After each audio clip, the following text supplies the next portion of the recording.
Cristo pregunta a Pedro acerca de su amor. Vamos a hablar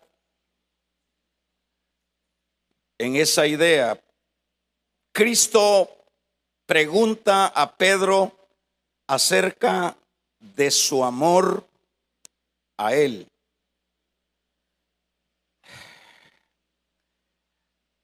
Los discípulos, sabemos nosotros que luego que el Señor fue crucificado, ellos tuvieron un fuerte impacto.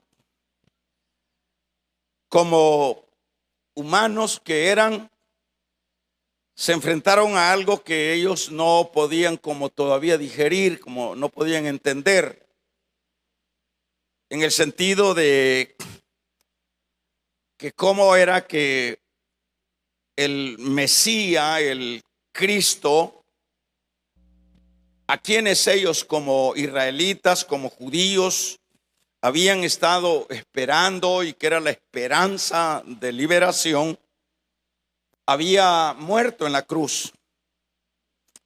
El Señor ya les había anticipado de esto, pero acordémonos que a esta fecha todavía el Espíritu Santo no había venido sobre ellos. Aunque algunos tienen la tesis de que sí, ya lo tenían cuando Él les dijo, reciban a través del soplo.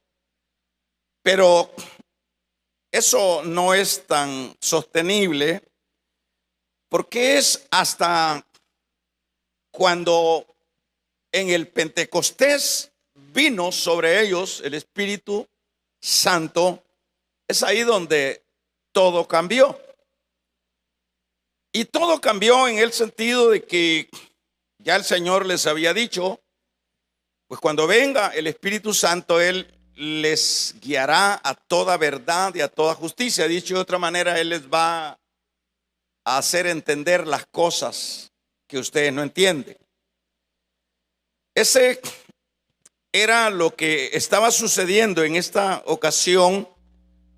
Luego de la crucifixión del Señor, ellos pues quedaron un poco confusos, y su confusión pues fue un poco que los llevó a hacer una acción en el particular de 7 de ellos, empezando con Pedro. Dijeron: vamos a irnos a la pesca. Ya tenían por lo menos 3 años de haber dejado las redes, ya probablemente hasta habían perdido la práctica, pero como eso era el rubro el cual ellos anteriormente practicaban, pues ahora que ellos, bueno, por un lado están, como dije, sin entender las cosas, pues para mientras, yo diría que ellos dijeron, para mientras entendemos, vamos a pescar.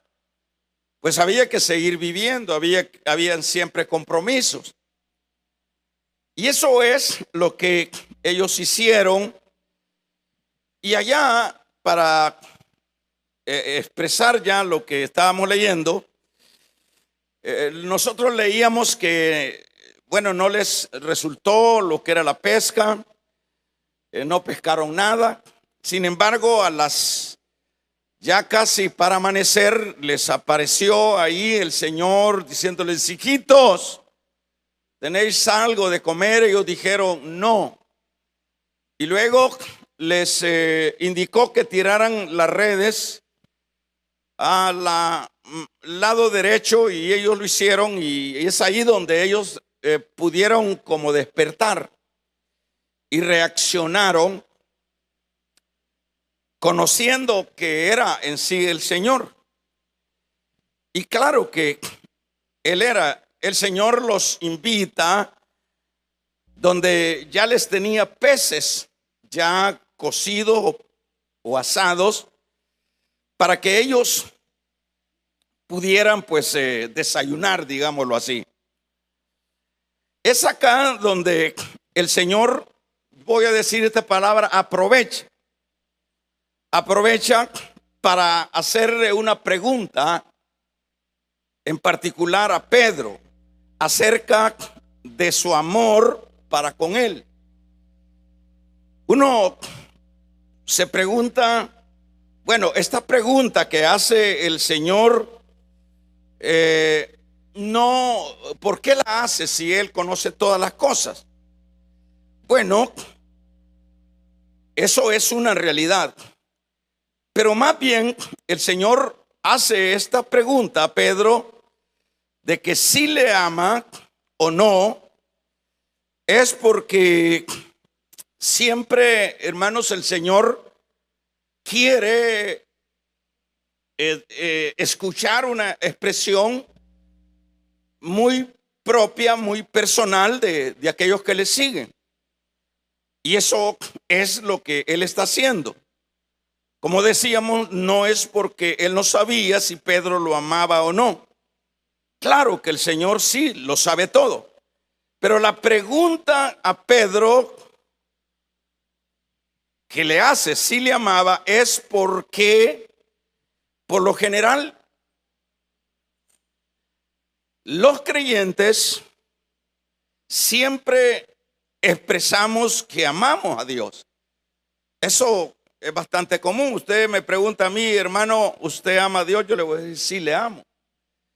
Y yo le pregunto a usted y pues no, es imposible que alguno de nosotros o cualquiera otro llamado creyente pueda decir lo contrario. Vamos a expresar que sí amamos al Señor, ¿verdad? Eso es un hecho que siempre es la respuesta que vamos a tener. Vamos a ver, pero el asunto es que es bastante común escuchar que amamos a Dios, ¿verdad? Es bastante común. Pedro y los demás ya habían expresado el amor por el Señor ya anteriormente. Ustedes se recuerdan cuando el mismo Pedro hace unos días atrás había expresado al Señor que él estaba dispuesto a no solo a ser preso, sino a morir por su causa. Y eso no era otra cosa sino la expresión verbal de una persona o un discípulo que amaba al Señor. Los demás también habían expresado su amor por el Señor. En estos 3 años no creo que alguien le hubiese dicho yo no te amo, Señor. Yo creo que hasta el mismo Judas expresaba ese amor por el Señor. Judas quizás el que más le decía yo te amo, Señor. Quizás era el que más se destacaba en expresar esas frases de amor. Pero claro que, hermanos, el amor no necesariamente es una expresión bien asentada o bien explicada. El amor prácticamente va más allá de lo que pudiera ser expresiones. Y esa es la razón por la cual el Señor en este particular está haciéndole la pregunta a Pedro en particular, ¿verdad? Pues el amor verdadero al Señor, como decíamos, no solo es probado por palabras o por expresiones, sino que el amor verdadero al Señor solo puede ser probado a través de una entrega de servicio incondicional a Él. Eso ya es otro nivel, ya es otra cosa, ¿verdad? Es la entrega incondicional a Él. Eso ya es, le diríamos, ya no son palabras sino acciones, ¿verdad? Por eso es que el Señor le dice a Pedro: pruébame tu amor. Y la prueba que vas a manifestar que sí me amas: pastorea mis ovejas. Pastorea mis ovejas. Esa es la expresión que le dice el Señor ahí. Le dice por primera vez, le dice: Pedro, ¿me amas? No le dice Pedro, le dice hijo de Jonás, Simón, hijo de Jonás, ¿me amas? Ahora dice: Pedro le dijo: sí te amo. Bueno, me imagino que ya el Señor, con eso que le dijo Pedro, ya era suficiente. Sí te amo. El punto es que el Señor no se queda con la primera pregunta, sino que el Señor vuelve la segunda pregunta, le dice una vez más: Pedro, Simón, hijo de Jonás, ¿me amas? Él vuelve a decir: sí, tú lo sabes, Señor. Pero no deja el Señor hasta ahí, sino que va a la tercera pregunta. Y la tercera pregunta es similar, es igual: ¿me amas, Simón, hijo de Jonás? Entonces se entristeció Pedro y le dijo: tú sabes que yo te amo. Bueno, entonces dice el Señor: eso me lo vas a probar ahora cuando pastorees mis ovejas. Entonces quiere decir, hermanos, que vamos a ver que el amor hacia el Señor es probado por medio del servicio. Eso es práctico y eso es bien fácil de entender. El amor al Señor no se puede probar, ni tampoco Él lo va a aceptar, que yo le diga: yo te amo a morir, Señor. Bueno, eso es fácil. Es fácil decirle a alguien: bueno, yo te amo, hermano. Es fácil decirle a alguien, ¿verdad? Los hijos que le digan a los padres: yo te amo. Los padres a los hijos: yo te amo. O la esposa o viceversa. Es una cosa fácil y hasta mecánica que se puede dar. Sin embargo, el verdadero amor siempre lleva sacrificio. El verdadero amor, dicho de otra manera, no son frases bonitas, no son palabras, sino hechos. Son hechos lo que en verdad muestra y prueba lo que es el amor. Y en este particular, en el caso de Dios, como decíamos, el amor es el único, o más bien, el amor es probado, el amor a Dios es probado a través de el servicio, ¿verdad? Eso ya es otra cosa. Entonces, ¿quiénes son los que vamos a ir viendo acá dentro de lo que vamos a ir examinando? ¿De qué manera es que muchos de los que aparecen en la palabra o en la Biblia muestran ese amor por el Señor? Por ejemplo, si hablamos del apóstol Pablo, si hablamos de Pablo, nosotros sabemos quién era Pablo. El Saulo que aparece primeramente en la Biblia prácticamente era un monstruo. Este Saulo era alguien terriblemente, un hombre enfermo de odio en su corazón en contra de aquellos que contradecían su manera de pensar. Y es más, era un odio contra los que seguían a Cristo. Dicho de otra manera, ese hombre odiaba a Cristo. Y lo odiaba porque pensaba que estaba siendo un impostor.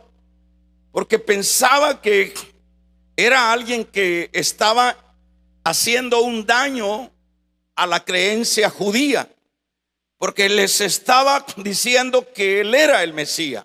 Y ellos no podían, en el particular de Pablo, ellos no podían, o él no podía aceptar eso, pues él se había documentado, él se había preparado, él había estudiado lo que era la teología mosaica. Y en ese sentido él jamás estaría de acuerdo en aceptar a Cristo como el Mesías, y por lo tanto lo odiaba y perseguía a los que creían a Cristo. Pero ¿qué es lo que vemos cuando Pablo tiene su encuentro con el Señor? Bueno, ya conocemos nosotros cuando eso sucedió, ¿a qué iba Pablo? Ya Saulo iba a perseguir a los que seguían al que él odiaba, camino a Damasco. Y fue camino a Damasco donde él tiene ese encuentro con el que él odiaba. Vamos a ver ahora cómo es que las cosas cambian. Ahora, ¿cómo podía Pablo expresarle al Señor: bueno, Señor, la verdad yo te amo, la verdad yo soy alguien que estoy en la disposición de vivir para tus propósitos? Eso lo pudo haber expresado Pablo, pero siempre aquellas expresiones tienen que ir acompañadas con las acciones. Si no van acompañadas con las acciones, solo son palabras. Son palabras nada más, muchas veces ya conocidas, ya palabras que ya diríamos espontáneamente las expresamos. Sin embargo, lo que nosotros vemos en respecto a Pablo, por decir alguien aparte de Pedro y los demás, lo que nosotros vemos es que Pablo, hermanos, es alguien que le cambió la mente, el corazón, y le cambió todo. ¿En qué sentido le cambió todo a Pablo? Le cambió todo porque a partir de ese momento, instantáneamente él mismo le dijo: Señor, ¿qué quieres que yo haga? Wow, ese es otro nivel, ¿verdad? O sea, ¿a quién se le puede decir: Señor, ¿qué quieres que yo haga? Bueno, a alguien que primeramente yo esté consciente que es el Cristo verdadero, que es el Mesías, que es el Dios eterno. Entonces, ¿qué quieres que yo haga? Y vamos a ver, el Señor le dice, fíjese bien, el Señor le dice al otro discípulo, le dice: anda a orar por este que está en tal lugar, porque instrumento útil me es para llevar mi evangelio a las naciones. Bueno, ahí llegó Ananías y nosotros conocemos cuando ora por él algo con miedo. Dijo: todavía saber si estará vivo todavía en su odio, pero el hombre oró por él. El tal Saulo, fíjese bien, porque como el Señor nunca programa a sus hijos ni a los hombres de lo que es la generalidad de los hombres del mundo, Dios nunca programa, porque si Él programara Entonces seríamos nosotros robots, seríamos nosotros máquinas. Él nos da, por supuesto, libre elección, digámoslo de esa manera. Y si hablamos de una libre elección en el término sano, Saulo pudo haber dicho, bueno, yo no estoy dispuesto a dejar mi forma de pensar o de creer, y a cuenta de que yo me voy a embancar a un ministerio que no estoy dispuesto a hacerlo, o no me convence que es eso así. Pero ¿qué es lo que nosotros vemos? Él pudo haber dicho no. Él pudo haber dicho no, lo siento. Como también yo lo pude haber dicho, o como también usted lo pudo haber dicho, ¿verdad? Cuando venimos a Cristo, usted pudo haber dicho, bueno, bueno, yo. Pero ¿qué es lo que vemos por ejemplo, en el caso de Pablo? Lo que vemos nosotros es a un hombre que su amor no lo expresa a ese Cristo que le apareció camino a Damasco con palabras, sino que ese amor lo expresa a través del servicio sacrificial, del servicio de entrega. De esa manera es como ya es consecuente la expresión te amo. De otra manera, solo serían palabras.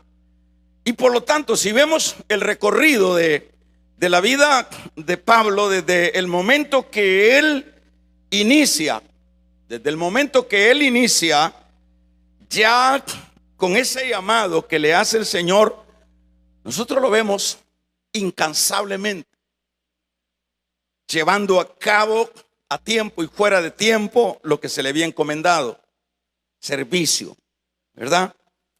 Por ejemplo, en Hechos capítulo número 21 verso 13 dice: entonces Pablo, es cuando él venía ya para Jerusalén, donde lo capturaron, es decir, ya llevaba un buen tiempo de haberle servido, de estar sirviéndole al Señor.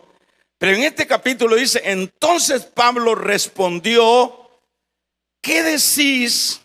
¿Qué hacéis llorando, dándome y quebrantándome el corazón? Porque yo estoy dispuesto no solo a ser atado, más aún a morir en Jerusalén por el nombre del Señor Jesús. Es decir, estoy dispuesto a morir en Jerusalén por amor a Cristo Jesús. Bueno, allí está diciendo que su entrega, y incluso está dispuesto hasta morir por el amor que le tiene a Cristo Jesús. O sea que ya en este particular no son palabras. Aquí es donde los hermanos estaban como persuadiéndolo y diciéndole: Pablo, pero el sabio, quizás le hablaron de ese versículo: el sabio ve el mal y se aparta, Pablo. No puede ser que, bueno, aquí hay ya dos profecías que está diciendo Agabo que el dueño de este cinto, cuando llegue a Jerusalén, lo van a atar y, bueno, le va a ir mal. Es suficiente, el Espíritu te está hablando, Pablo. Pero esa es la respuesta, la que leemos en el verso 13 de 21 de Hechos. Esa es la respuesta que les da Pablo. Mientras ellos están llorando y ellos están suplicando que Pablo deje de exponerse, él dice, entonces Pablo respondió: ¿qué hacéis llorando y quebrantando mi corazón? Porque yo estoy dispuesto no solo a ser atado, más aún a morir en Jerusalén por el nombre del Señor Jesús. O sea, eso es otra cosa. Eso es ese es el verdadero evangelio. Esa es la verdadera expresión y la verdadera realidad de lo que muestra que alguien ama a Dios. Por ejemplo, aquella mujer pecadora del capítulo número 7 de Lucas, verso 47, habla el Señor en esa parte de ese capítulo número 7 de Lucas. En el versículo número 47 está hablando de esa mujer pecadora que dice: por lo cual te digo que sus muchos pecados son perdonados, porque amó mucho, mas aquel a quien se le perdona poco, poco ama. Entonces, aquí vemos a esta mujer. ¿Quién era esta mujer pecadora? La mujer pecadora, de alguna manera, pues no se define bien. Algunos la asocian como la mujer que le habían sacado los 7 demonios el Señor. ¿Cuál sería, si ese es así, cuál sería la conducta de una mujer con 7 demonios adentro? ¿Cómo serían las reacciones de una mujer con una situación de demonios en su vida? Bueno, sería una condición a cero. Sería una entidad que no, o una persona que ya no tenía entidad. Sería una persona que ya no tenía prácticamente nada. Es como el caso de aquellos endemoniados, y que habla de uno en particular.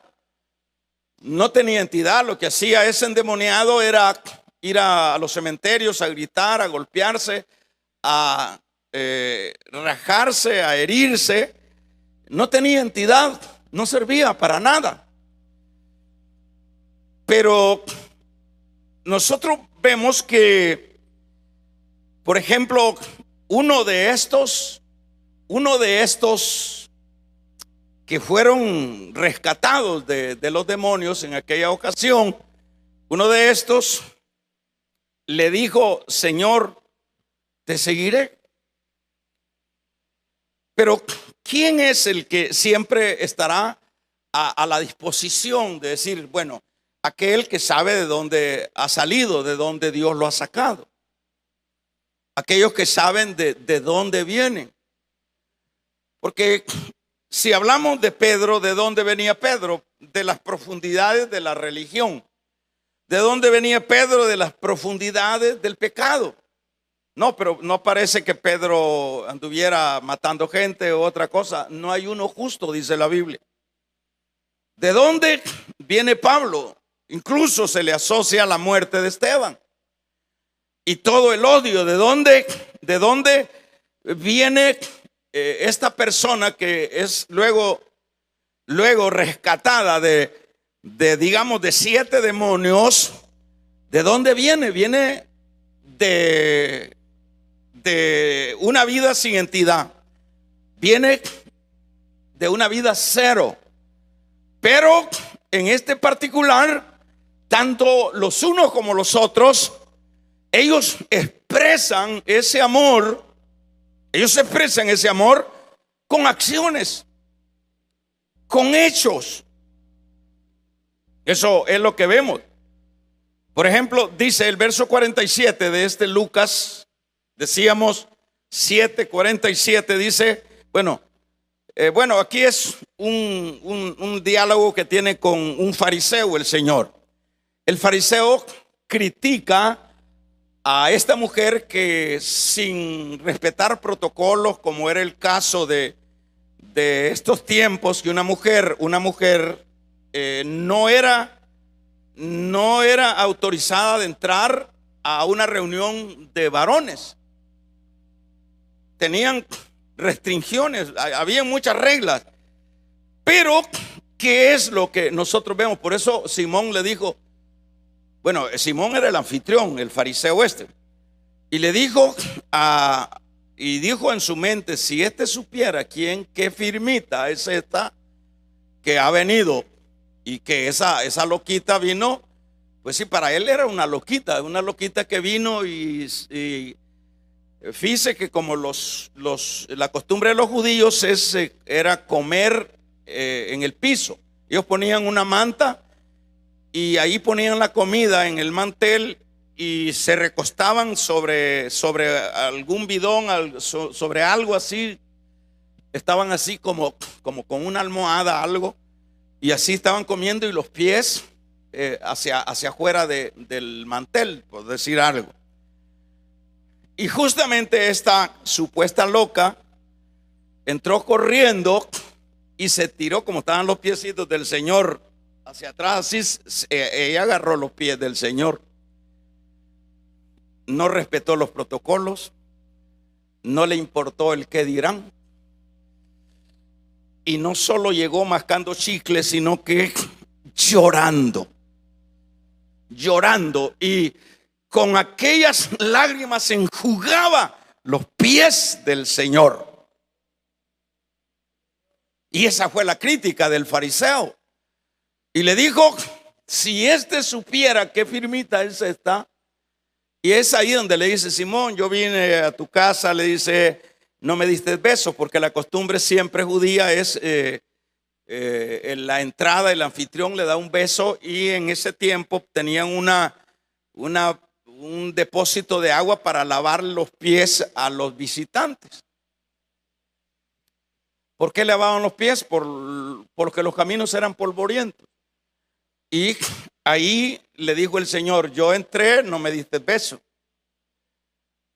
tampoco lavaste mis pies con agua, como debiste haber actuado, Simón. Pero esta, desde que entró, no ha dejado de besar mis pies y no ha dejado de lavar mis pies con sus lágrimas y de enjaguarlos con sus cabellos. Vamos a regalarle ofrenda de palmas al Dios de la gloria. No ha dejado de hacerlo. Ahora, la gran pregunta es, ¿por qué esta mujer es tan excesiva? ¿Por qué es tan fanática? ¿Por qué actúa de esa manera?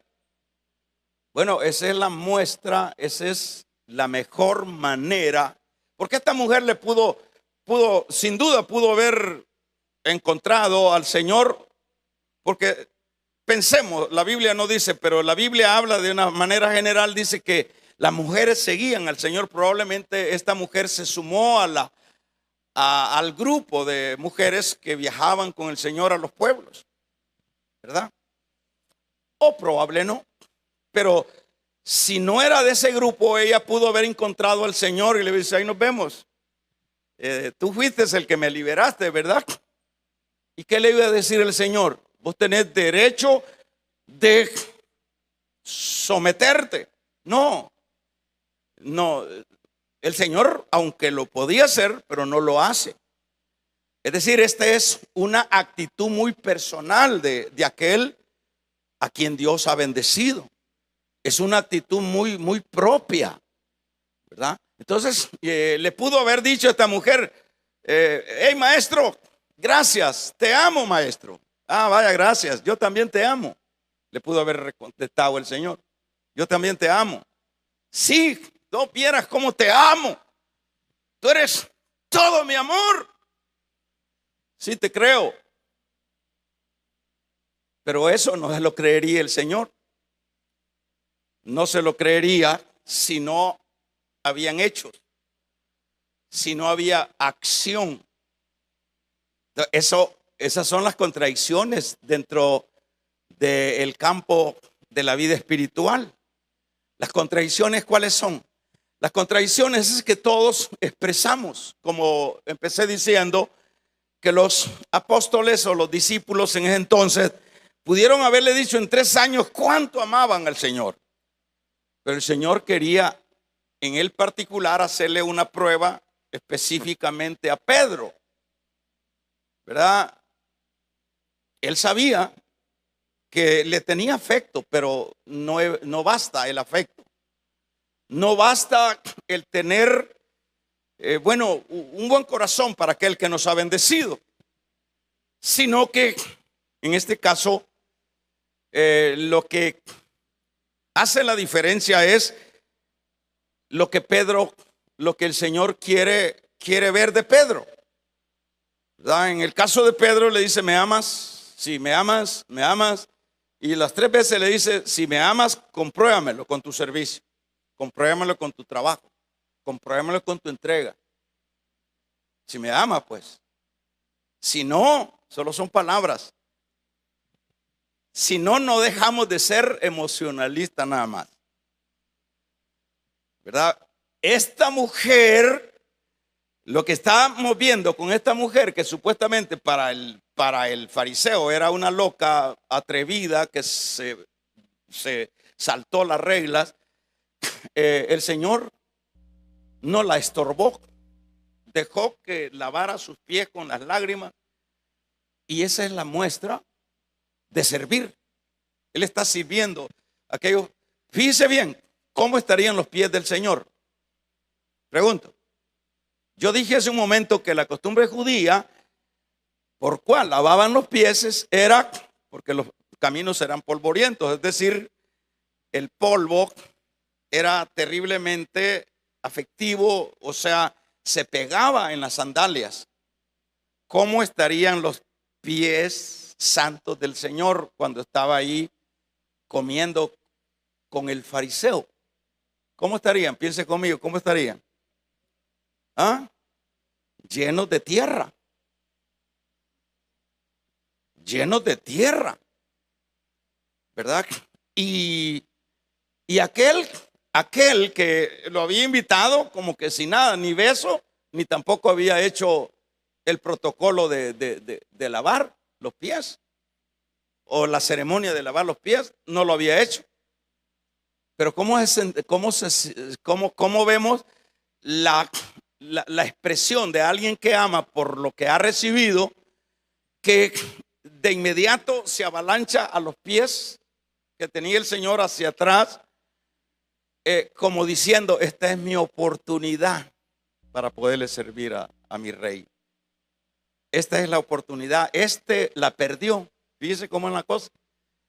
Pudo haber hecho este santo trabajo, pero no lo hizo. Pero yo lo hago. No es mi casa donde tengo que tener aquí un recipiente con agua, pero tengo mis lágrimas. Amén. Y tengo mi cabello, y con mi cabello y mis lágrimas yo enjugo los pies del Santo de Israel.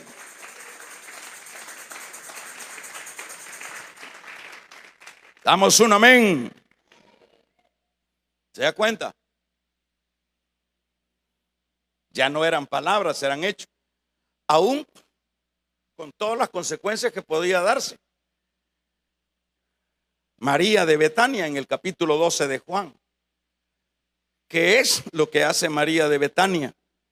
En el versículo número 3 habla, en este capítulo, hermanos, es interesante que dice, entonces María tomó una libra de perfume de nardo puro de mucho precio y ungió los pies de Jesús y los enjugó con sus cabellos, y la casa se llenó de olor de perfume. Y dijo uno de ahí, de aquellos que decían amarlo, dijo: qué desperdicio,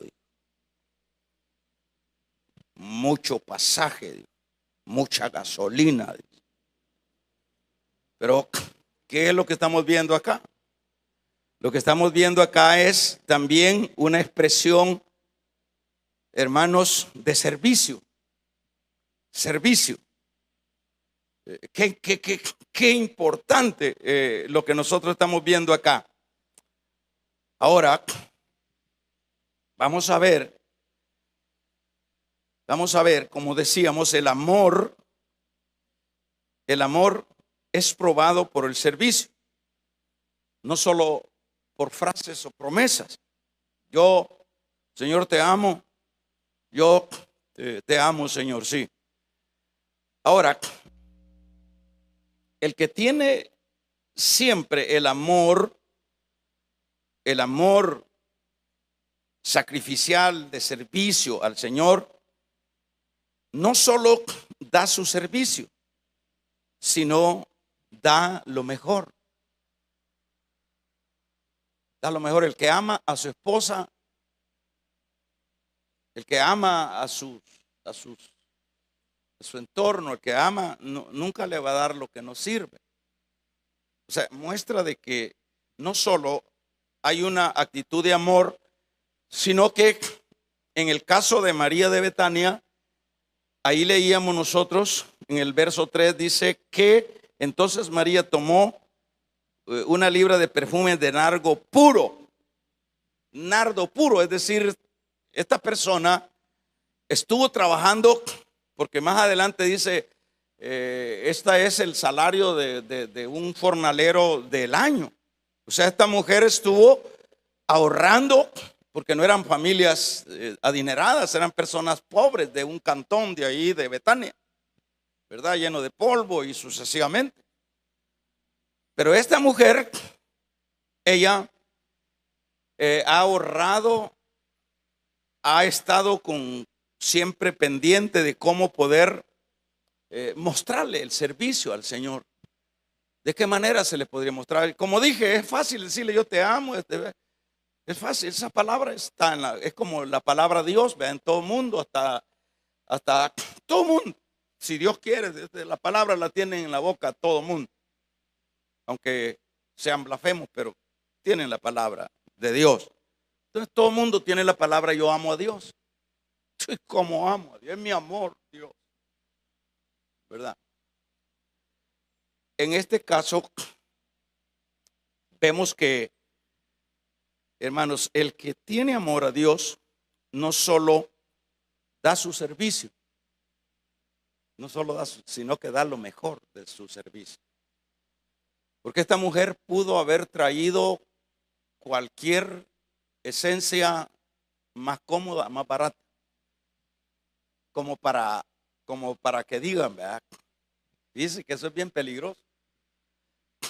Como para que digan, miren qué hermana esa tan preciosa. ¿Qué es lo que andaba buscando Ananías y Zafira?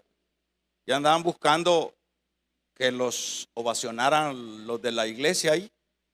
Qué hermano, cómo da para la obra de Dios. Eso andaban buscando. Pero en este caso, el que tiene el amor, el que tiene amor lo va a probar en el servicio. Sí, no andemos con vueltas, no andemos dándole vuelta a lo que no tiene nada que dársele. No hay forma que yo pueda comprobar que amo a Dios y no hay acción y no hay entrega. Y solo son palabras, ¿verdad? Porque mi amor está en otras cosas. Allá dice que nadie puede amar a dos señores. Luego también dice, donde esté tu corazón o donde esté tu tesoro, ahí estará tu corazón. Si el tesoro son las cosas de esta vida, ahí va a estar nuestro corazón. Si lo que a nosotros nos interesa, qué comeremos mañana y qué vestiremos, en eso se centrará nuestro corazón y no en lo de Dios. ¿Verdad? En eso se centrará, en mi trabajo, en mi empresa, en mis negocios, en mi familia, en mis cosas. Por eso dice, donde esté tu tesoro, ahí estará tu corazón. Entonces, fíjese cómo son las cosas. Dios nos evalúa. En este caso, esta mujer viene y da un servicio que es la oportunidad del siglo para ella. Por eso es que dice el Señor siempre, allá en otra parte, dice, no la molesten. Y también acá no la molesten porque esta ha ungido mi cuerpo para la sepultura. Y por tanto, quedará ya estampado que donde quiera que se predique este evangelio, se mencionará esto que ella ha hecho. Dejó un legado. Ahora, ¿qué es lo que ella da? Da lo mejor. Esto es importante, que cada uno de aquellos que estamos involucrados en las iglesias, en la obra de Dios, siempre hagamos un autoanálisis de lo que estamos haciendo para Dios. Puede ser que seamos buenos servidores. Puede ser, a veces no hay que discutir eso. A veces somos unos buenos servidores. Estamos atentos y sucesivamente, ¿verdad? Pero si vemos algunas aristas, ¿qué calidad es ese servicio? Entonces puede ser que no sea un servicio de calidad del que sea el mejor. Pero esta mujer nos da el ejemplo de que ella aproveche, esta es mi oportunidad, no hay otra. Y justamente era esa, porque luego el Señor fue llevado preso y ya no se pudo hacer nada. El que no ama, hermano, no está dispuesto a dar. El que no ama se queja aún por lo que otros hacen. A veces la esposa está sirviéndole a Dios y el marido, que dice que es cristiano, es la piedra de tropiezo. A veces los hijos están sirviendo a Dios y los padres son una piedra de tropiezo. Y sucesivamente los padres dicen, no, ¿por qué vas mucho a la iglesia? Aquí lo hemos visto eso nosotros, los padres.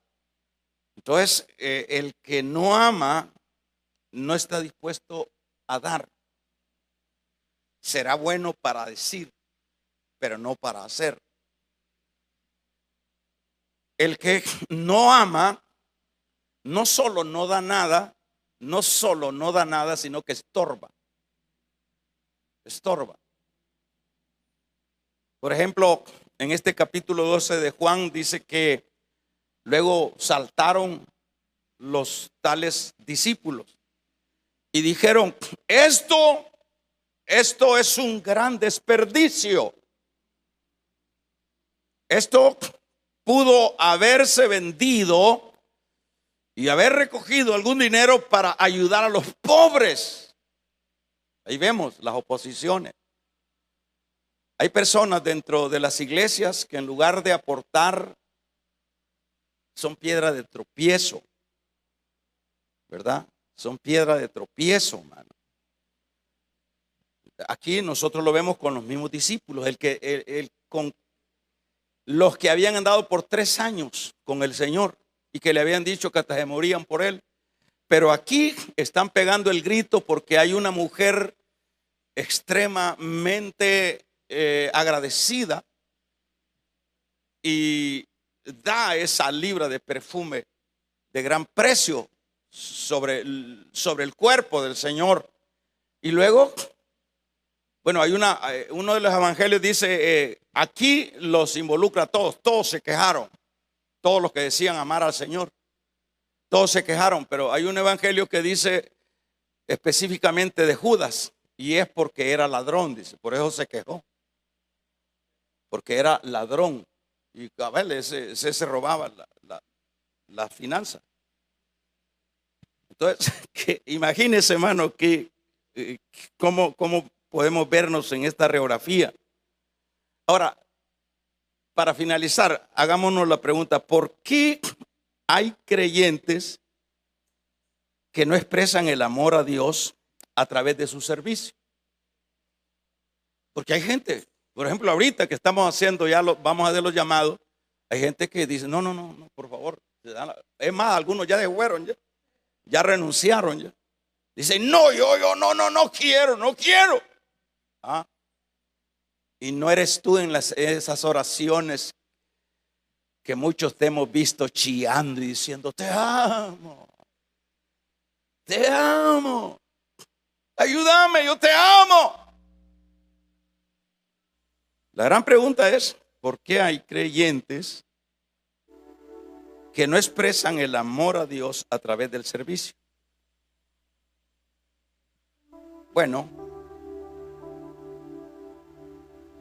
es porque muchos no hemos comprendido la dimensión de amor que Dios derramó con tal de salvarnos. Algunos no hemos comprendido mucho. Mire, por eso dentro de las iglesias hay que andar, hay que buscar despertarnos, hermano. Dentro de las iglesias hay que tocarnos nosotros. Bueno, yo estoy dormido, estoy en el nivel que debo de estar. Estoy en la altura que Dios quiere que esté. Uno debe de, no tanto que debe ser la predicación, esto ayuda un poco, pero es en lo personal. Porque la pregunta es, ¿por qué hay creyentes?